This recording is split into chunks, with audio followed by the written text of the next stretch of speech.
It is with deep conviction and urgent purpose that I stand today to address key objective 4 of the Sendai Gender Action Plan, increasing women's meaningful participation and empowerment in disaster risk governance.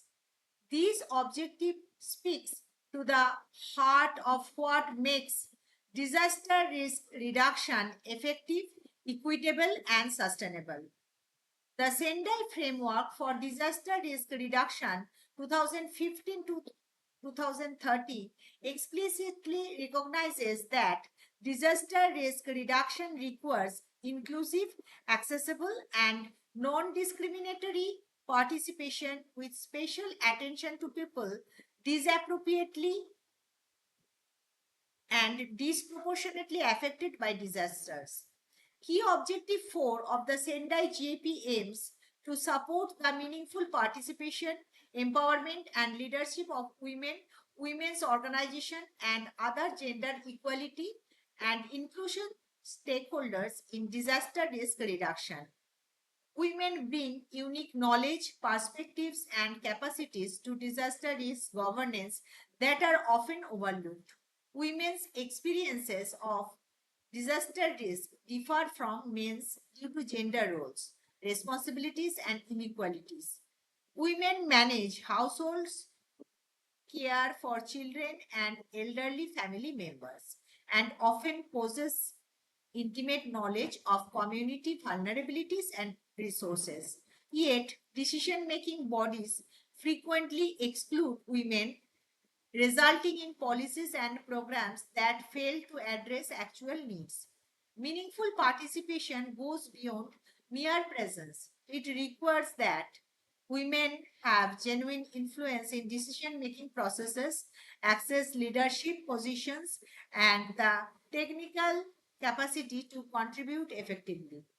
Objective 4 aims to strengthen women's technical capacities to engage in disaster risk governance institutions and processes at all levels, increase their overall numbers, ensure minimum representation and leadership roles, and make these opportunities inclusive and accessible to persons with disabilities. India provides compelling examples of women participation in disaster risk governance at multiple levels. Following the devastating 2004 tsunami, the Indian government established the National Disaster Management Authority NDMA with explicit provisions for women's participation. India's National Disaster Management Plan 2019 recognizes women as key stakeholders in disaster risk reduction and mandates their inclusion in disaster management committees at national, state, and local levels. At the grassroots levels, India's Panchayati Raj system has created unprecedented opportunities for women's participation in disaster governance. With 33% reservation for women in local government bodies increased to 50% in several states, millions of women have entered formal decision making structures. In Odisha, women panchayat leaders have played crucial role in cyclone preparedness and evacuation. During Cyclone Fani in 2019, women leaders in coastal villages organized door-to-door awareness campaigns, managed evacuation centers, and ensured that women's specific needs such as sanitary products, separate toilets, and childcare were addressed during displacement.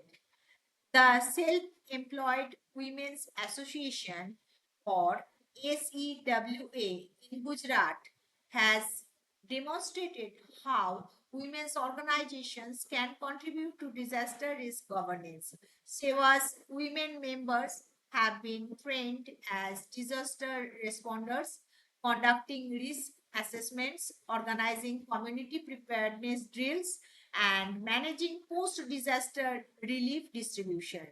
Their work has been formally recognized by Gujarat State Disaster Management Authority, which includes ACWA representatives in its state level disaster management committees. In Kerala, following the devastating floods of 2018 and 2019, women's self-help groups under the Kudumbashree mission played critical roles in disaster response and recovery.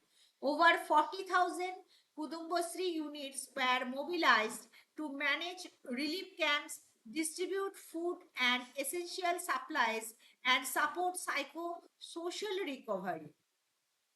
The Kerala State Disaster Management Authority has now institutionalized women's self-help groups as formal partners in disaster management planning.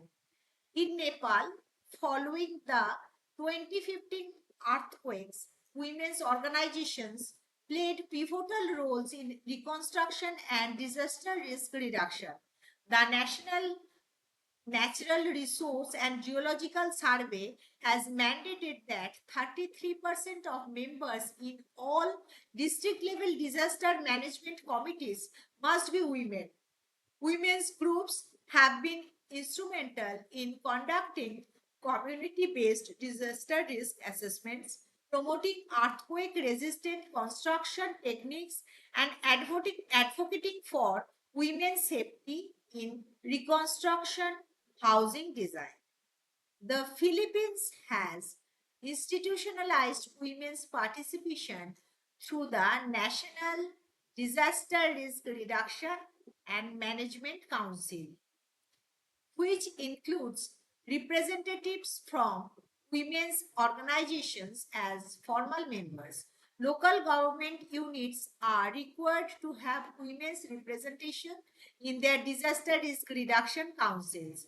During Typhoon Haiyan in 2013, women's organizations led relief distribution, managed safe spaces for women and children, and advocated for gender responsive reconstruction policies.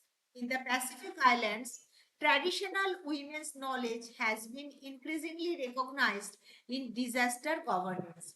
Fiji's National Disaster Management Office has established women's desk in all provincial disaster committees, ensuring women's perspectives inform decision making.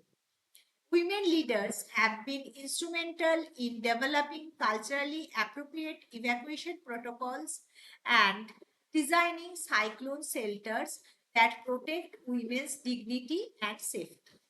Women often face cultural norms that restrict their public participation.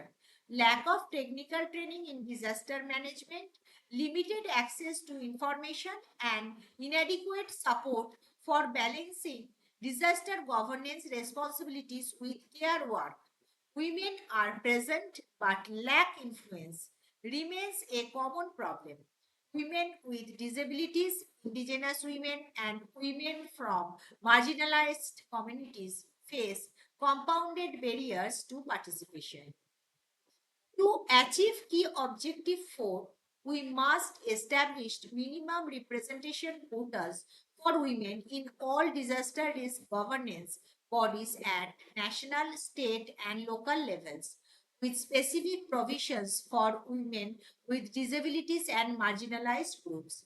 Second, provision of technical capacity building for women to engage effectively in disaster risk governance, including training in risk assessment, policy analysis, and leadership.